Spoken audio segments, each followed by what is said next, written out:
Tom also talked a little bit about becoming a celebrity and understanding what your celebrity status is. When I thought about that, I began to become a little bit worried because of where some of my celebrity status may come from.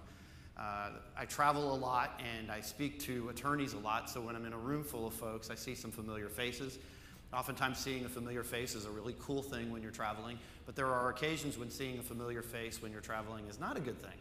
And a few years ago, I was doing an event in New York City. The event was on a Friday and a Saturday, and I decided to stay over, and Sunday morning flew out. And I went to Kennedy Airport, and I don't know if you have been to Kennedy or the domestic Delta terminal at Kennedy. It was not what I remembered it to be. It was a tomb. It was pretty empty. In fact, there was only one place available to eat lunch that day, and it was fairly crowded. It was a bar, and there was only one seat available, and there was a lady sitting next to that seat who had some paper strewn right there, and I thought, okay, it's the only seat available. I'm going to have to inconvenience her. I'll sit next to her. And so I walked up and asked her if I could sit there, and she didn't acknowledge me or anything like that, just grabbed the papers and sort of let me sit there, but still kept her back positioned to me. And I ordered my meal, and the end of the bar was a big round wheel kind of thing. It was so large that when they actually served you something, the bartender had to kind of put a stick and push your plate toward you. And so I ordered a cheesesteak, and when it finally came, he served it, and I stood up on my bar stool, and I tried to help the gentleman, and I leaned forward, and when I was pulling the plate toward me, my elbow hit this lady's strawberry daiquiri, knocked it over, and poured it onto her white pants.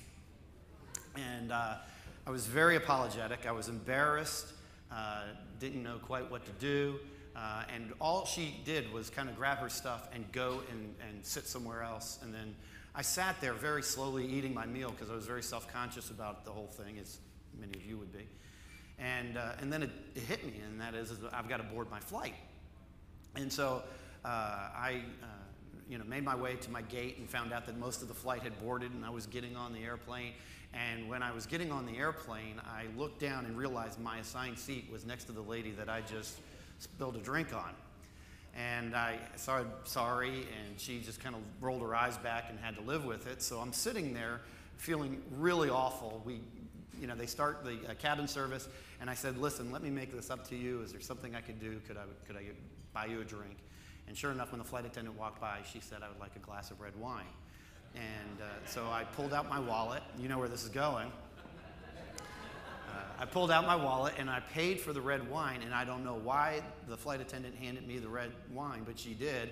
And I kind of had my wallet in one hand and the glass of wine in my other hand, and I turned, and I hit the seat in front of me, and I poured that red wine all over her white blouse. You should have seen this lady. I mean, she was a bloody mess. It was terrible. Now, I kid you not, a few months after that, I was in Indianapolis, and I was flying on Southwest Airlines, and I had a C ticket. I'm the one that forgets that you got to log in early and get an A or B seat. And when you get a C seat on the center, C stands for center seat when you get a C ticket on Southwest. And as I'm making my way down the aisle, I just see this woman gesturing, and she's going, no way, no way. And this lady was on my same flight. And she wasn't really funny, but I got to tell you, really very friendly. But this is the true story. That happened about 4 or 5 years ago. Last week I was in Columbus, Ohio, and I'm waiting at the airport, and guess who's there, waiting to go on the same flight to Orlando, Florida? This lady. And she asked me, she walked up to me and she said, please tell me what seat you're sitting in. I will request a ticket change.